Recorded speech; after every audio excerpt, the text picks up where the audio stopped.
Let me also take a moment to introduce myself first and foremost, and then my colleague Kate, who's joining me. Most of you hopefully know both of us. I'm Mike Singh. I'm the Institute's managing director. I also have the great privilege of being the Lane-Swig Senior Fellow.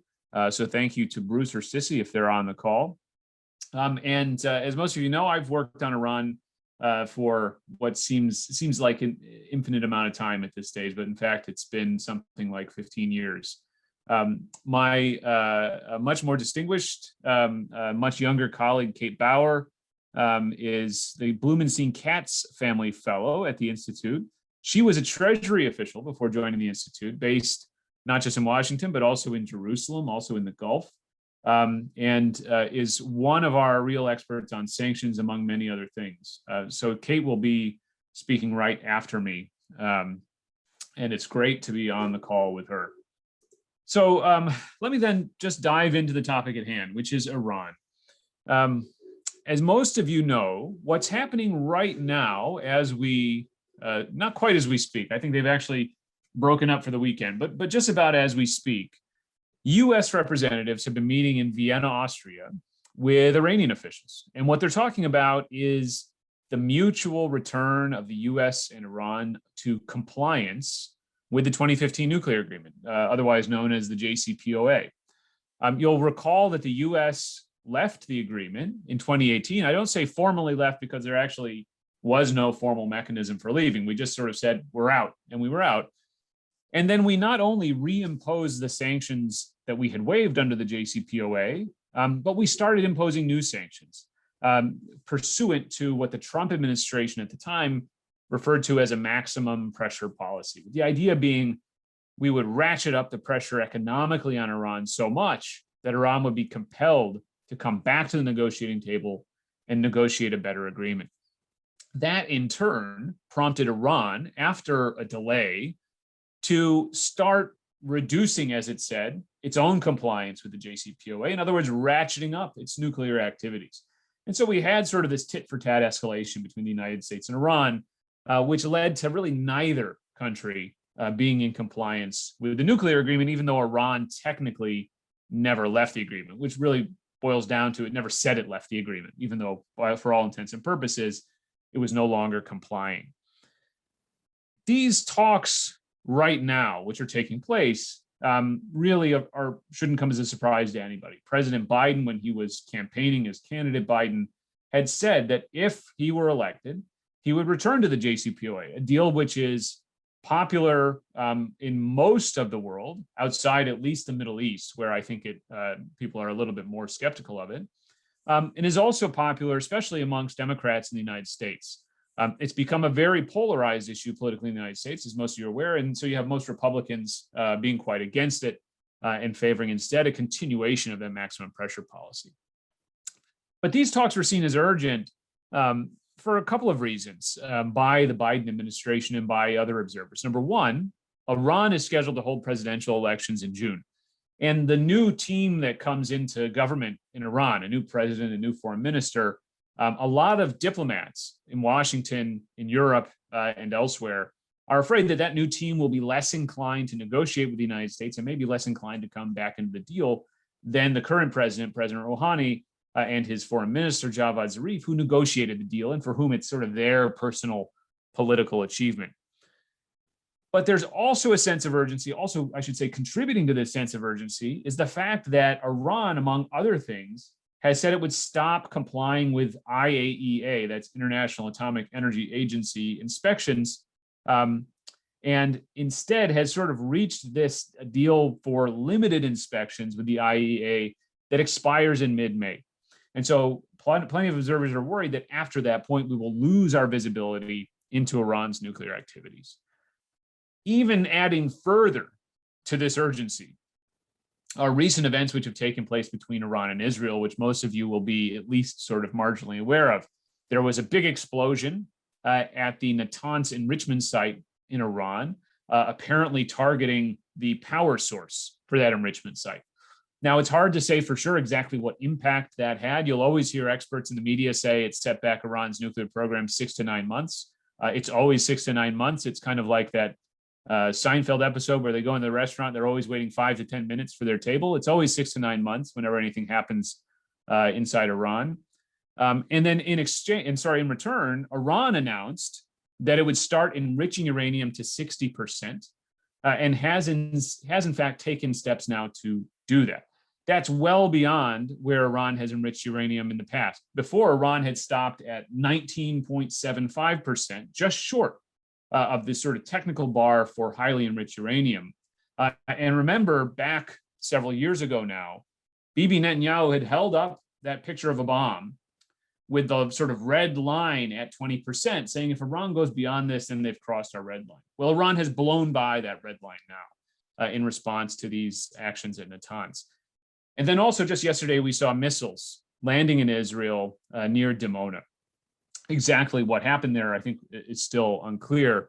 But on social media, at least, you would have thought the Iranians were taking some credit for it. Now, a lot of the negotiations right now in Vienna center on two things, really. Number one is exactly which sanctions will be lifted. So you have, on the one hand, the sanctions that were lifted or waived under the JCPOA and then reimposed by Trump. You have other sanctions which weren't lifted under the JCPOA that were new under Trump, terrorism sanctions, human rights sanctions, and so forth. And then you have other sanctions which really have absolutely nothing to do with the JCPOA whatsoever. For example, designating the Iranian Islamic Revolutionary Guard Corps as a terrorist group. I'm going to defer that whole subject to Kate, who's going to follow me, who really knows far more than I do about it. And we'll tell you sort of which of those sanctions is important, which isn't, what should we lift, what shouldn't we lift, and so forth, and what can we expect from the Biden administration. The other topic which is being discussed, which is sort of inextricably related to that question of which sanctions get lifted, is the sequencing. Who goes first? Does the United States lift sanctions first? Should Iran return to nuclear compliance first? Or do we somehow act in a sort of choreographed parallel manner so that really no one can say they're going first or they're not going first? I'm going to make 3 points very briefly to you guys before I hand things over to Kate. Number one, the sequencing isn't important. It's what comes next, which is really important. Number two, the situation really isn't that urgent, certainly not as urgent as you might think based upon what you're hearing out of Vienna. And then number three, this is really all about China. And I'll explain what I mean about that as well. So let me go through these things very briefly, then I'll hand to Kate, and then we'll have Q&A. Sequencing isn't important. You'll hear a lot about sequencing in the media, both from people who support the JCPOA and the critics. The Biden administration has given various sort of versions of, well, we'll go back into compliance with the deal once Iran does its part. And then you've heard sort of a gradual kind of dilution of that formulation. And now it seems we're at the point where, well, we may lift a couple sanctions, then Iran will do a couple of things, and back and forth in this sort of, as I said, choreographed parallel manner. There's a certain domestic political resonance to this because, each side is afraid of being accused of giving something up before the other side does, and each side sort of feels as though they're really the one in the right and the other side is in the wrong. And so, by all accounts, by all rights, the other side should go first. But the problem with this debate is that most of what is being done, most of what is going to be done is reversible. So if, for example, the United States waives some sanction, and Kate can get more into this, for the most part, we can reimpose those sanctions. And unfortunately, vice versa, if Iran agrees to take some step on the nuclear front, for example, reducing their enrichment level, reducing their low-enriched uranium stockpile, they can quickly reverse those steps as well. This is one of the main lessons, frankly, of the last 4 years, is that nothing that we or the Iranians have done is irreversible, with some notable exceptions. And maybe we can get into that in the Q&A. So frankly, I'm not too concerned about the sequencing question, and I don't think you should be either. To me, this is sort of a little bit of a sideshow. What's really important is what comes next. So returning to the JCPOA is meant to be step one of the Biden policy. Step two is negotiate a better deal. This is the same goal that President Trump had, though, of course, they had very different ideas about how to go about it. The problem with this is there is no sign yet that Iran is interested in negotiating a stronger deal. for the most part, what I would argue is Iran got what it wanted in the JCPOA, and that anything more they might want, whatever marginal sanctions relief, for example, is out there yet to be obtained for them, is really not nearly as valuable to them as, say, keeping their missile program or maintaining their policies in places like Iraq and Syria and Yemen. So more than sequencing, I'm interested in the question of what is the strategy? How do you get from returning to the JCPOA to having that bigger negotiation? And what if Iran says no? What does the US do then? Look, I think it's possible to make this policy work, frankly. But the way that it's possible is there has to be some sense that our return to the JCPOA is conditional and it's temporary. And it's conditional upon this subsequent negotiation happening. And it's conditional upon some new agreement superseding the JCPOA. And the real test for the Biden administration, the real test for the United States, frankly, will be what if Iran tries to call that bluff? What if it is a bluff and Iran tries to call it? Will we say, okay, frankly, the JCPOA is better than nothing? Or will we say no, in fact, if Iran won't play ball on that subsequent negotiation, we're out? We don't know the answer to that. My guess is that President Biden himself might not really know the answer to that because he may not be able to decide that until the moment arrives and he sees what else is going on in the world. Second point, it's not urgent. Why isn't it urgent? Yes, Iran has presidential elections in June. Yes, they may elect a hardliner, someone at least who is more hardline towards the United States, shall we say, than President Rouhani and his team. The presidential elections in Iran do matter to some extent for the government's policy. You'll hear some people say, oh, they're irrelevant because Iran has a supreme leader.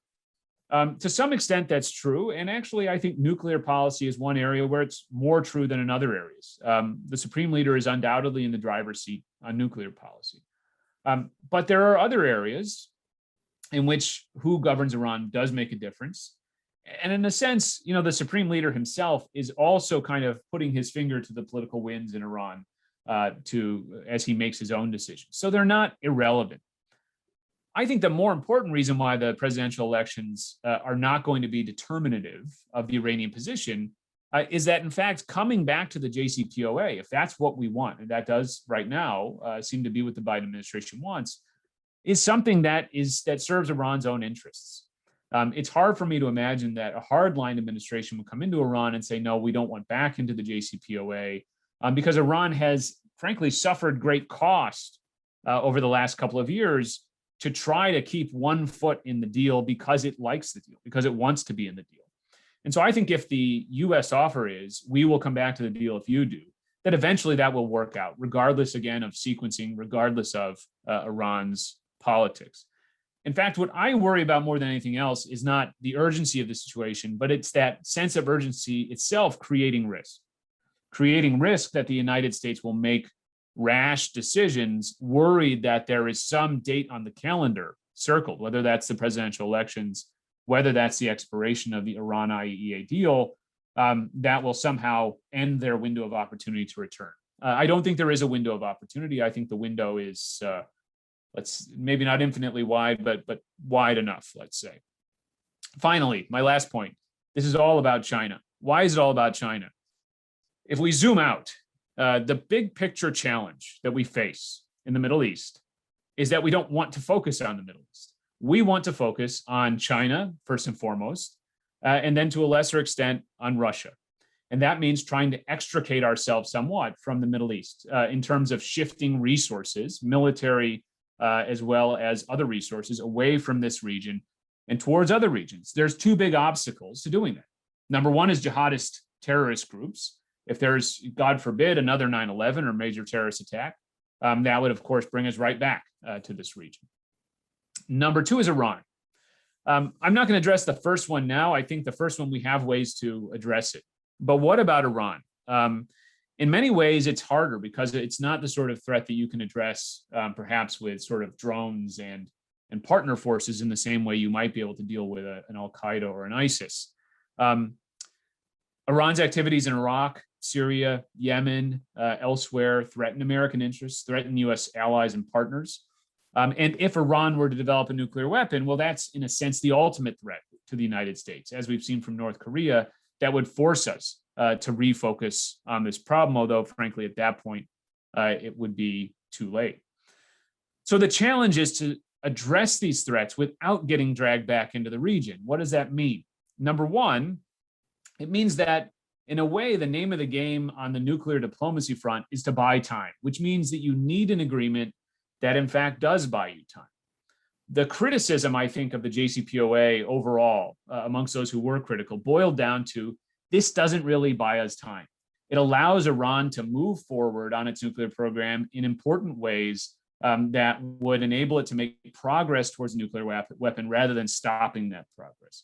So as we think about renegotiating the deal, we have to think about stopping Iran's progress, halting its progress towards a nuclear weapon, if not rolling it back. Rolling it back is harder, but at least halting it needs to be our objective. Number two, we have to bear in mind that this agreement probably isn't going to cover regional issues. You hear a lot about regional issues being in some sort of more comprehensive deal. Personally, I don't think it's going to happen. I don't think there is any deal in the offing between Iran and the United States on the myriad issues in the Middle East. And frankly, I worry that even sitting down with the Iranians and negotiating over Lebanon, Syria, Iraq, and so forth would actually be costly, because what that would do is it would elevate Iran's profile and prestige in the region just to sit down with the United States and try to hash these issues out. So what that means is, absent a deal that covers every issue in the Middle East, we're going to need a robust regional policy, but we're going to need to do that without the types of interventions we've had in the past. And that really means strengthening partners, strengthening connections between partners, and then working through them. And that really means building on the Abraham Accords in a tangible way. For example, promoting military cooperation, maybe even military exercises between Israel and some of our other partners in the region. That's something that I think the Biden administration really needs to set as a goal. We haven't seen much of it yet, perhaps in part because you don't have key personnel in. But one key person who's going into a Middle East policy role is Barbara Leaf, our former senior fellow, who's been nominated for Assistant Secretary of State for Near Eastern Affairs. So I have every confidence that this will be on her agenda. I'm going to stop there. I'm going to hand things over to Kate, and then we'll do the Q&A afterwards. So Kate, over to you. Thank you, Mike, and glad to see at least the number of people who have joined us. And like Mike said, sorry not to see your smiling faces. I think Mike's remarks were really great in setting up the things that I want to talk about. Many points where I agree, and a couple where my opinion may differ a little bit. Slightly. So it's always, I think I enjoy hearing my colleagues, I hope as much as you do on these issues where we have common interests and common research. So I'm going to talk a little bit more about the sanctions side of things in relation to the negotiations going on in Vienna. And I thought kind of where I'd start is what we're hearing out of those negotiations, where it appears there's been some progress. And then look at some of the really complex issues that still need to be settled, and briefly cover some of my recommendations for what I think is important in principle when pursuing, moving through these complexities. So the negotiations have been going on for a couple of weeks, and what we've seen is that they're not direct. Of course, the U.S. and Iran aren't sitting down directly. The Europeans and Russia and China are sitting down with Iran, and the U.S. is separate, and those world powers are kind of shuttling back and forth, relaying the opinions of each group. But they have been able to set up 2 working groups, and at first, and now 3. So the first 2 they set up was a working group looking at nuclear issues and what would need to be done for Iran to come back into compliance. The second one was looking at sanction issues and what would need to be done for the U.S. to come back into compliance. And what we've heard most recently out of the negotiations as they wrap up this week is that a third committee has been established to look at what the Europeans have called sequencing, as Mike talked about. Who goes first? Is this, are there confidence building measures? Is it all done at once? How the Iranians have portrayed this working group is looking more at the question of verification. And I think this is a really important issue to kind of understand, that this isn't about verifying Iran's nuclear compliance. It's about Iran demanding that there is some sort of way to verify US compliance and to show that, as the Iranians have said, this isn't just sanctions relief on paper, but is something more than that. And for me, that's one of the big lessons that I see that Iran has learned out of the last time around, that kind of everyone has come to appreciate more out of as a result of the reimplementation of US sanctions is how much can be done from the Iranian perspective to ensure that businesses, commercial entities, financial institutions know how to do business and are able to resume business. Because of course, what Iran wants is they want the value of the relief. They want to be able to see that. What they saw with the reimplementation unilaterally of US sanctions is that businesses and firms complied globally with this US unilateral move. And what they've seen also was some of the exceptions that continue to exist even to that reimposition of sanctions, that there was too much overhang of risk and concern and lack of clarity, they would argue, that stood in the way of countries and financial institutions conducting even the allowable business.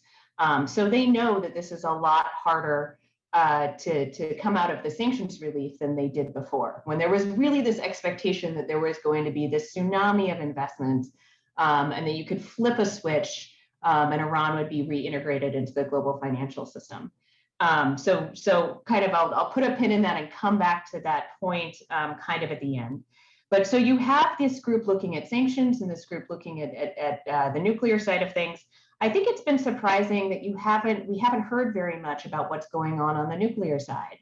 And perhaps there's the assumption that this is more straightforward, that the complexities lie in how relief will be implemented and not how Iran's nuclear program and where it has strayed from the deal will be put back in the box. But there are issues that need to be settled on that side. And one of the more difficult ones likely will be what kind of knowledge Iran has gained from moving forward on experimentation in uranium metals, for example, and how do you kind of those untangible things, how are they verified and put back that can't really be removed? But there's very little news on the nuclear side thus far.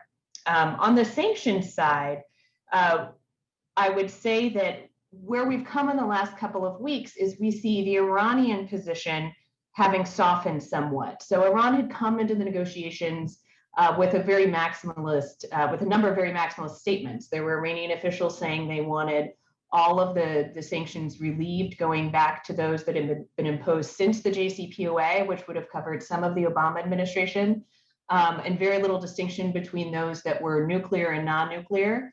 And I think you've started to hear them roll back some of those statements, and they seem to be very optimistic coming out of this recent round, where they're focused on sequencing, verification, and dealing with kind of the specific sanctions issues, not looking for all of the sanctions to be relieved.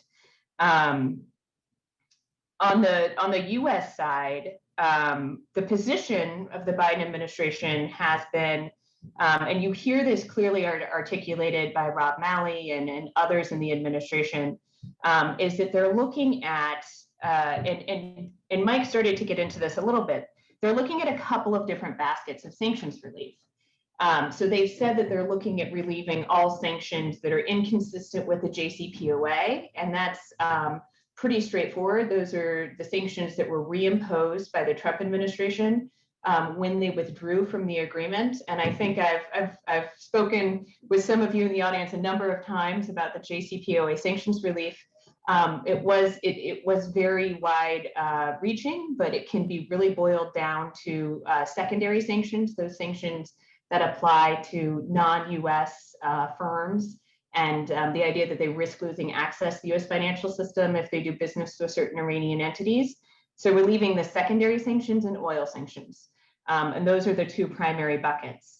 Then there's also the sanctions that the Trump administration reimposed, or the Trump administration put in place after the withdrawal from the JCPOA, that were somewhat new, that I think can fall into still this category of nuclear related sanctions that will likely have to be relieved And that was an expansion of some of the sectoral sanctions to manufacturing, metals, and the banking sector more broadly. Then you have the Rob Malley and his team, the special envoy, kind of articulating a second bucket of sanctions relief, which are those sanctions that would need to be relieved for Iran to see the benefit of the deal.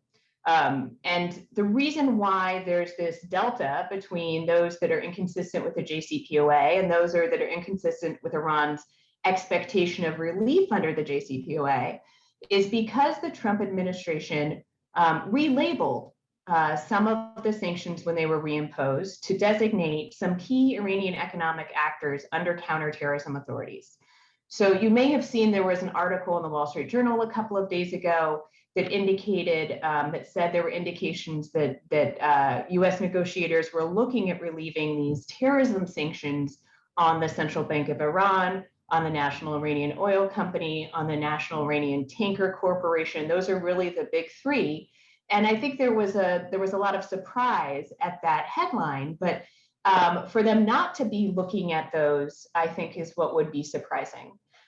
Because this is really where that complexity is situated between those sanctions where it's very clear cut that these are nuclear sanctions that are required to be removed for the US to return to compliance. And those that, you know, they were also done, they did get relief under the JCPOA last time around, but now have been redesignated under terrorism authorities. And if they are not given relief from those designations, Iran would have a very difficult time seeing any benefit from a return to the deal, which really takes away any, the incentive for Iran. So these three buckets, with the third one being these difficult cases, as US administration officials have called it, the difficult cases is really where the crux of the issue is right now.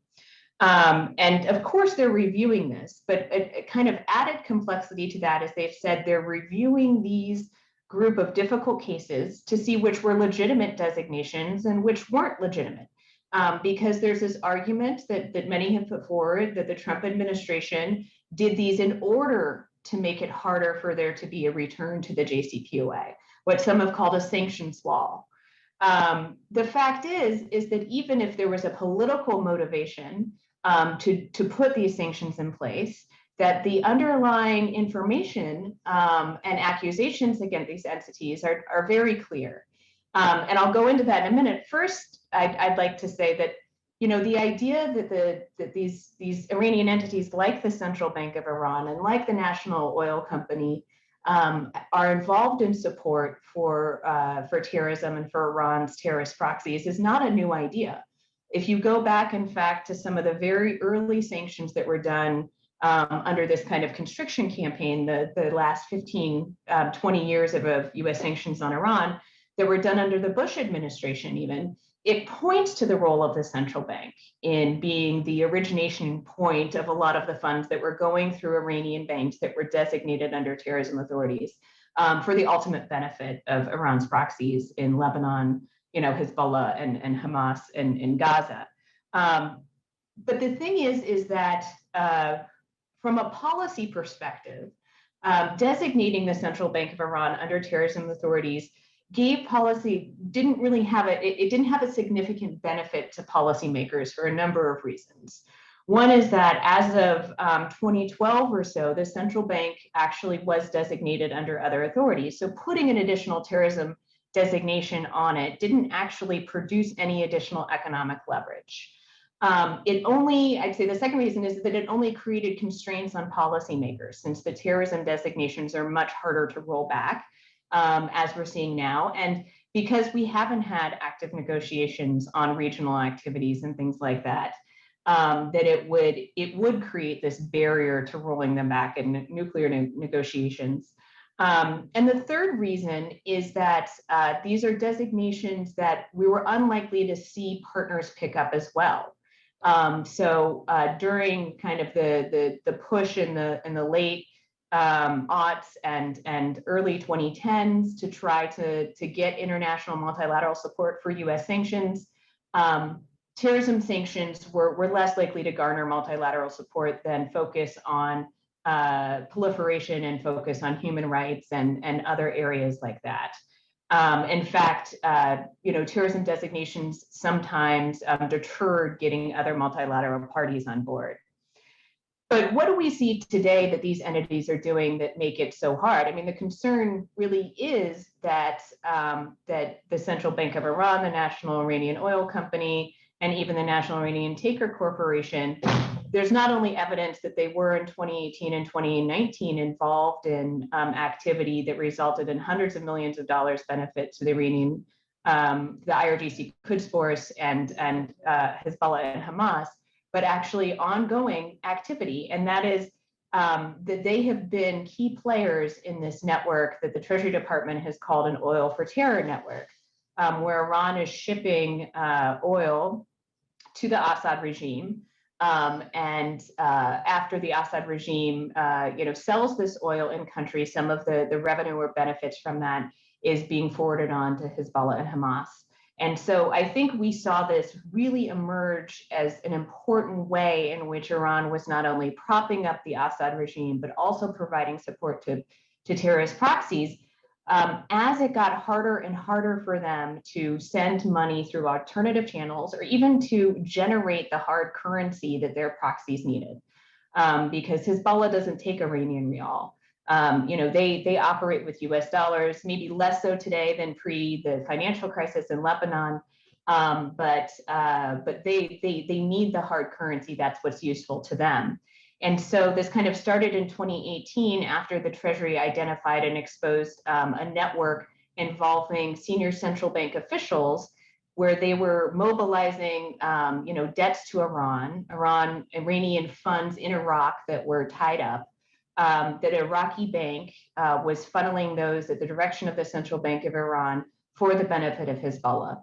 And after this designation of this Iraqi Al-Balad Bank, which also included the designation of the former Iranian central bank governor, this shifted the importance to this oil network.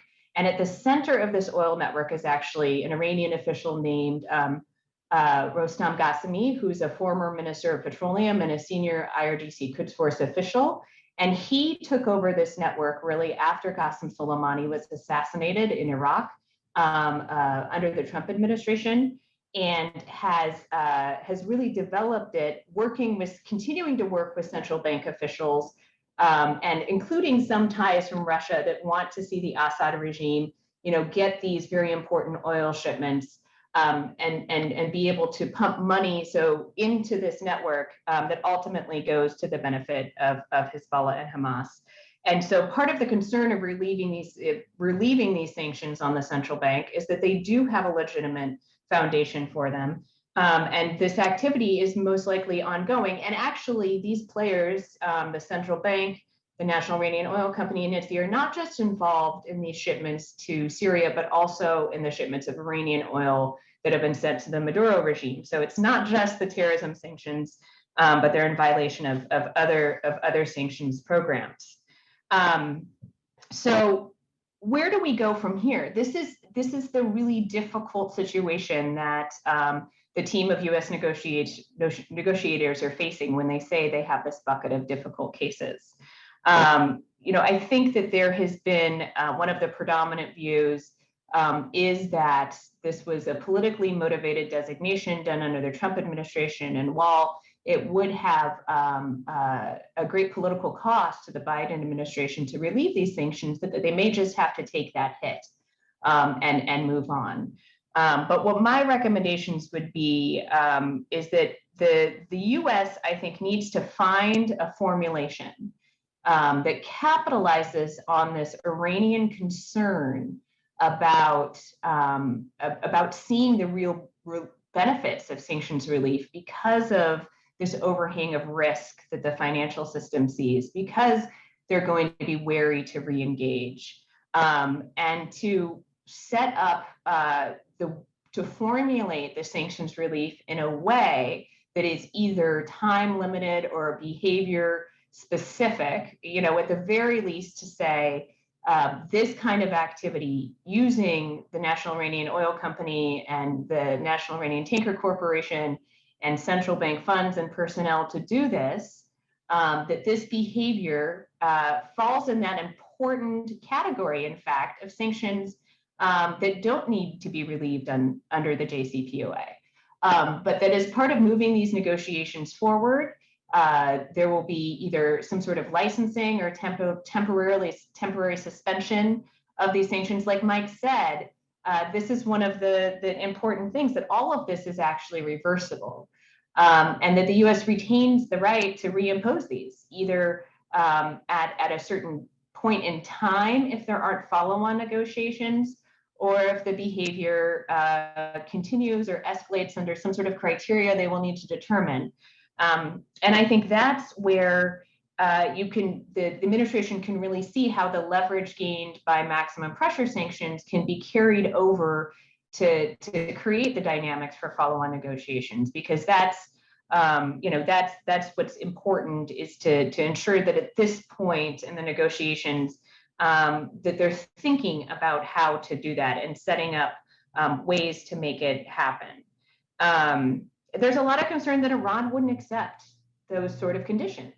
This is what I'm hearing from my contacts, within government, former Treasury officials who were involved in the previous negotiations as well, that the JCPOA says that these sanctions need to be relieved, that this is fundamental to U.S. compliance with the JCPOA.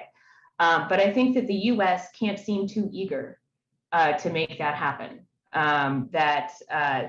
That Iran so far has been controlling the pace and the process of the negotiations to a certain degree, but the U.S. ultimately has control over what Iran wants, which is the sanctions relief and the depth and the scope of that, and also how it's perceived by the international financial system, by commercial actors who turn that sanctions relief into real value for Iran and the Iranian economy. So I think with that, I look forward to your questions and discussion. Great. Thank you, Kate. So now we're going to go to Q&A. Thank you for your patience during this initial part. Let me just reiterate, if you want to ask a question, and we already have a few questions in the Q&A box, please do type them in that box, the Q&A box at the bottom of your screen, and then we will take them in the order that we see them here. And if you can't figure that out, just send me an email, and I'll try to get to your question that way as well.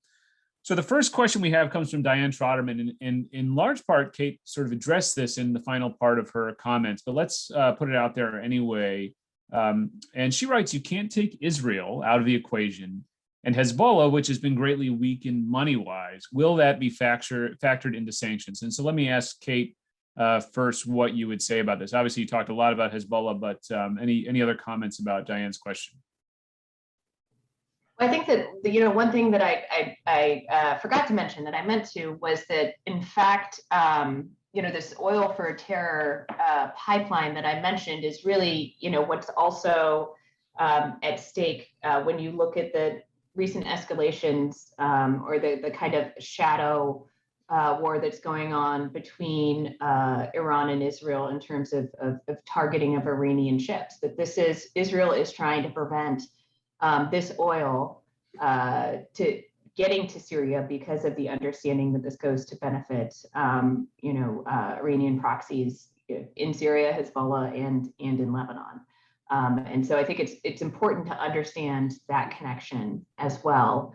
I think that the U.S. made clear during the JCPOA initially, and I see signs that it's being reiterated by the special envoy and negotiating team now, although not as loudly as I think it should be, that the U.S. Under the JCPOA retains the right to continue to impose non-nuclear sanctions. I think we haven't really seen any out of the Biden administration thus far, and I think that would be an important signal. I think it's also going to be important in terms of getting from here to follow-on negotiations for that would involve broader regional activity and other Iranian activities to get the Europeans on board as well. We saw very interestingly in the first week of negotiations that the Iranians did bring forward some sanctions against under human rights authorities against Iranian officials involved in the 2019 protests in Iran. But this is an area where I think, it's important to have the Iranians looking at Iranian assassinations that have been ongoing in Europe, and ongoing Hezbollah activity in Europe as well, and calling that out and reminding Iran that this is part of not just what the U.S.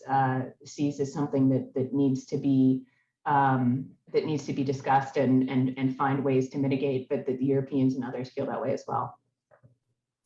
All I'd add on this point is, the administration's answer to this question, which they gave today, actually, in a press briefing, is that, things like Iran's regional provocations actually became worse over the last 4 years under sanctions. And frankly, there's some justification to that observation. Obviously, we saw Hezbollah expand its activity significantly in Syria.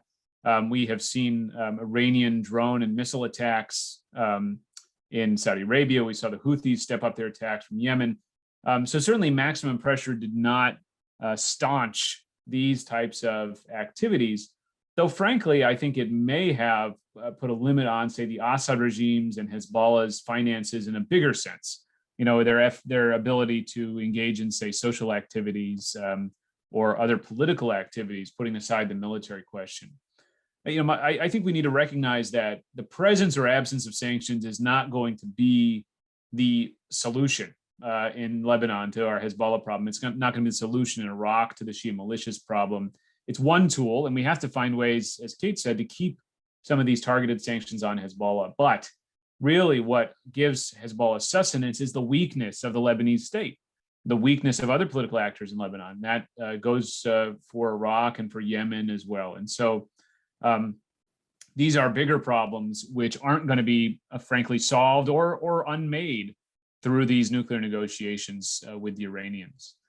Let me go to David Gottstein's question. He writes, it seems that Iran's most valuable weapon is their emerging nuclear capabilities, and their next most valuable weapon is the West being naive about Iran's ultimate unwillingness to stop its nuclear ambitions short of a pending regime collapse. If that is true, who has the advantage of time if nothing comes out of the talks, please, and why? Let me take a first crack at this, Kate, and then I'll turn to you. Look, I think that you're right when you say, when you talk about time, because as I mentioned very briefly in my comments, this really is all about buying time.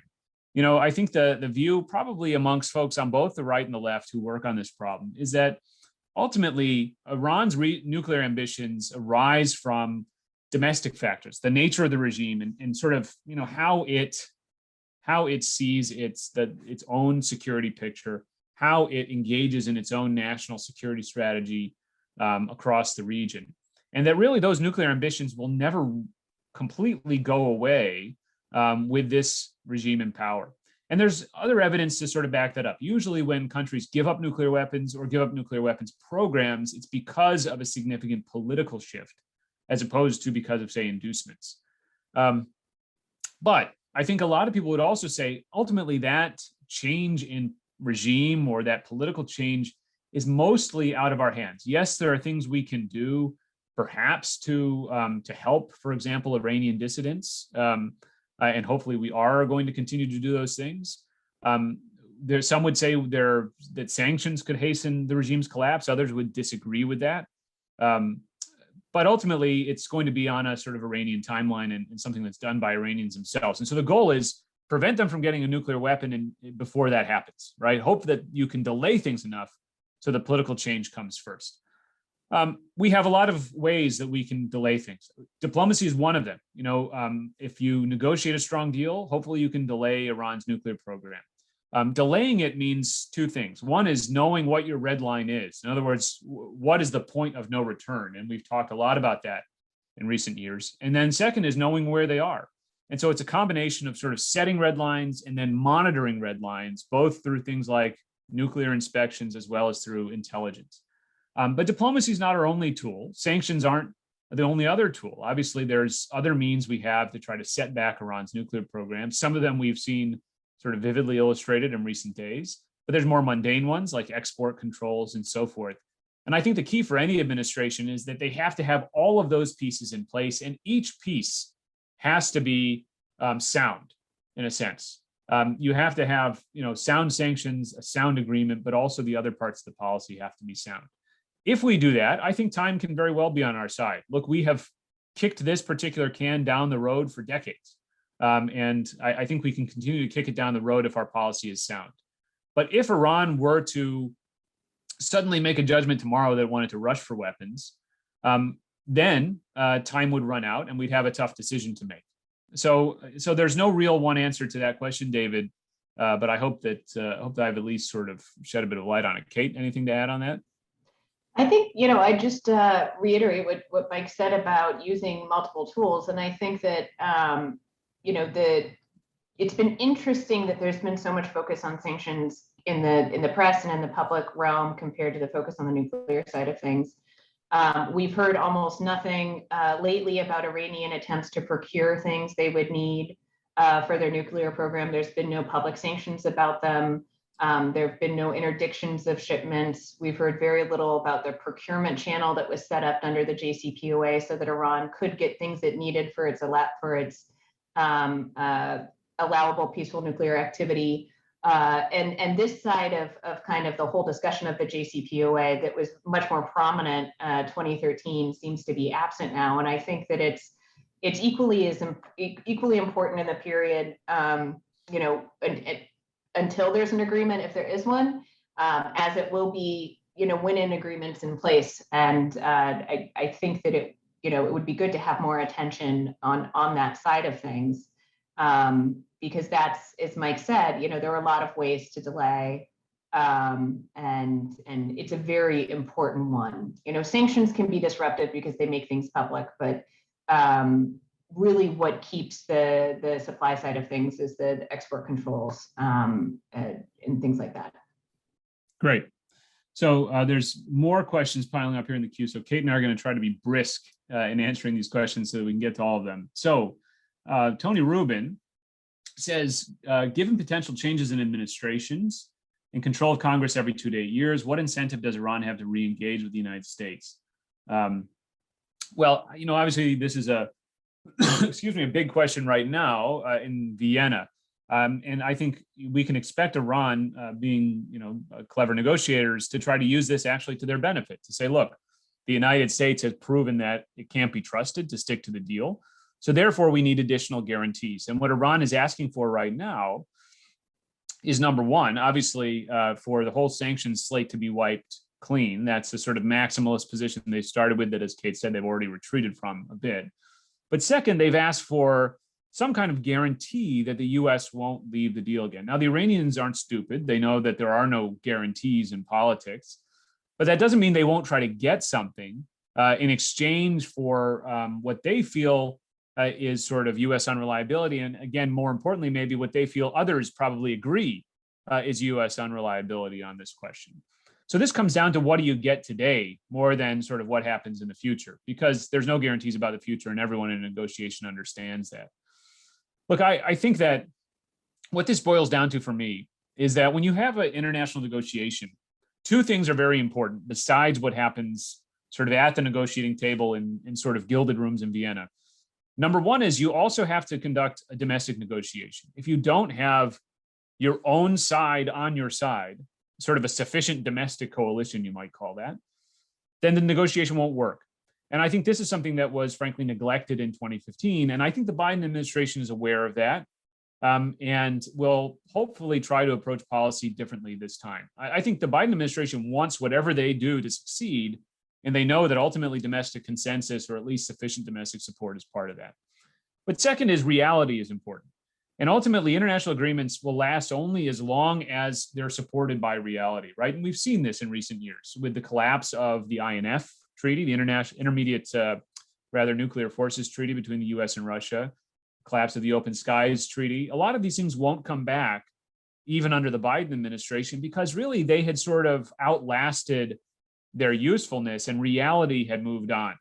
And so I think, again, as long as whatever deal is negotiated is in the interest of both sides, and as long as whoever is in charge on both sides sort of agrees that it's in their interests, it will last. Once that is no longer true, the deal will fall apart.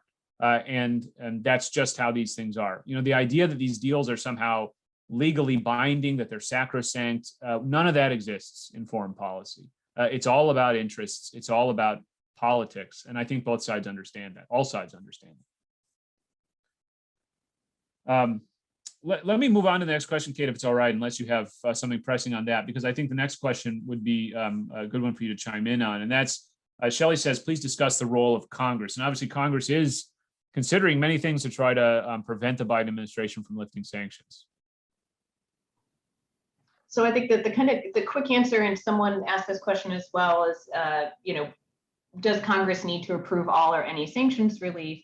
If you recall, under INARA, which was the legislation adopted that gave Congress a role in approving the deal, and then set up an ongoing certification, which Obama did and then Trump did a few times before stopping certification of Iranian compliance with the deal. There's very little that Congress can do to stop the executive, or there's obstacles in the way of the executive of relieving sanctions. There are waivers available from those sanctions that were statutorily mandated, and those that were done under executive authority can be lifted just under executive authority again. There is a question, if the deal changes, would that invoke the need to go through the consultation process again? But it doesn't look like anyone's interested in changing the JCPOA. If it was a new agreement, Congress would have to approve. But if it's a return to the JCPOA, it appears that Congress would not. So there are some efforts in Congress to try to put legislation in place that would limit the role of the executive.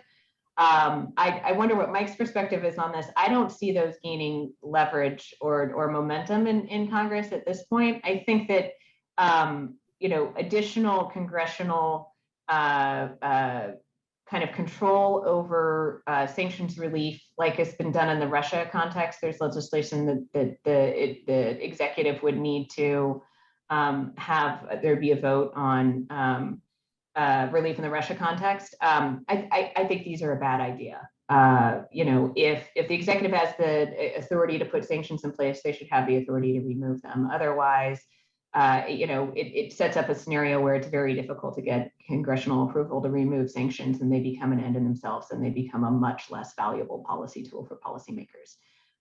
So I don't see this legislation gaining a lot of momentum, and I hope it doesn't, because I don't think I think it just further constrains what policymakers can do, not just in this context, but broadly with sanctions, and it's a slippery slope. Well, I think that's right. I think this won't be a problem until 2022. At the earliest, because as long as Democrats are in control in the Senate, none of these bills will move forward. And it'll be an issue really only with respect to nominations. And we've already seen that, for example, in the case of Colin Kahl, who's up for Undersecretary of Defense for Policy. I do think, though, there's sort of a bit of a sort of lesson here, though, about dangerous precedents for Congress because of what Kate mentioned. So under the Trump administration, Congress moved to curtail President Trump's authority to remove sanctions on Russia. And that, I think, will become a precedent for trying to do the same on Iran. We'll see a lot of that in the coming months. So let's move on. David Becker asks about why is the Biden administration not more concerned about sunset provisions, which allow approximately a 3-month breakout in year 15, just 9 years from now? Well, I guess I would say this. I think rather than focusing on what's going to happen 9 years from now, because in foreign policy, 9 years might as well be an eternity. The real challenge for the Biden administration is the sunset provision that's already expired, and that's the ban on conventional arms sales to Iran, although we haven't really seen at this stage any of those sales materialize. And second is the sunset of the missile cooperation prohibition, which takes place in 2023. And if I recall correctly, that same year is the year where the Biden administration would theoretically have to ask Congress not just to support the waiver of sanctions, but to actually lift sanctions on Iran. Look, I think that they are aware of these things. They understand these things are problems when I talk to them. But I think this is really why why sort of the second part of their policy is get a better deal, because I think they recognize that, once these sunsets start coming into play, given that there hasn't been any change in Iran's behavior. In fact, its behavior has arguably gotten worse. This deal just won't be sustainable in any sort of conceivable reality. And so I think, again, you can certainly argue with their strategy and wonder whether we're ever going to have this negotiation. And Marty Gross asks, when will we know whether Iran will negotiate a better deal? My answer is you won't know. You'll get multiple answers on that from different Iranian leaders. And that's why you probably have to set the deadline yourself and be willing to stick to it. But I think that they believe that the best way to get that stronger deal is to first go back into the JCPOA, with the idea being that you get back on sort of the same side with your allies, and then use that sort of united front to try to compel Iran to come to the table for a stronger deal. But Iran will push back, Iran will resist, and Iran will hope that the answer then is, well, as I said, the JCPOA is better than nothing. But I think most American political leaders won't agree that the JCPOA is better than nothing once these sunsets come around. Kate, you want to add anything on that? Okay, so we have a couple more questions. We're not going to be able to get to all of them, and I apologize for that. But let's take one last one, which I'm going to throw over to Kate, from Robert Fromer. And so Robert asks, how do we know that the money that Iran provides to their proxies is not counterfeit? And if so, trade restrictions are really not that critical? An interesting question. What do you think, Kate? I think that, Iran has provided counterfeit to its proxies. There was a very interesting network exposed where Iran was backing Hezbollah, helping the Houthis in Yemen counterfeit Yemeni currency, using equipment and printers that were procured in Europe. So it included the designations of some European companies as well. And we've also seen Hezbollah try to counterfeit, the $100 bill and things like that. It definitely does happen, but I don't think it's a substitution for the flow of hard currency, legitimate hard currency to proxies. I think it's important to remember, though, that sanctions are just one of the tools, and they're not panacea. So, this came up earlier. I think that Iranian proxies, Iran's always going to first prioritize supporting its proxies over some of its more dire, perhaps we might assess in the West, domestic needs. And even though, but to add to that, I think even where you've seen that Iran has stopped funding proxies, such as arguably some of the PMF in Iraq, that the allegiance to Iran continues. So just cutting off the funds isn't going to make these proxies go away, but it is a way to make it harder and more expensive and less likely to identify. That's one thing sanctions can do. They can serve as a rallying point for multilateral consensus, on what is bad activity. But there's other things that have to be done as well. Sanctions can't do it alone. Great. Well, that's a good point. So folks, that brings us to the end of our time. I just want to tell you, what I expect to happen next is I do expect that we'll see an agreement in Vienna. It seems to me like it's almost inevitable, given that both sides now at this stage want to go back to the JCPOA. I expect that as soon as that agreement is reached, there'll be disputes over its implementation, as there always are in U.S.-Iran agreements. And frankly, Iran will continue to try to circumvent whatever sanctions, as Kate mentioned, do remain. And that then we'll get into this very difficult question of getting the Iranians to the table for the next negotiations, which I expect will be very difficult indeed. So we're really just at the beginning of what I think is going to be a long and difficult slog. And we will be providing you guys with briefings all along the way. So thank you for attending this one. Thank you to Kate for joining me on this panel. Thank you to everyone who asked a question. And if we didn't get to your question, please feel free to email me. And please do not forget, if you're so inclined, to attend the Board of Trustees meeting. Again, I think that's May 12th and 13th. You should have plenty of emails about that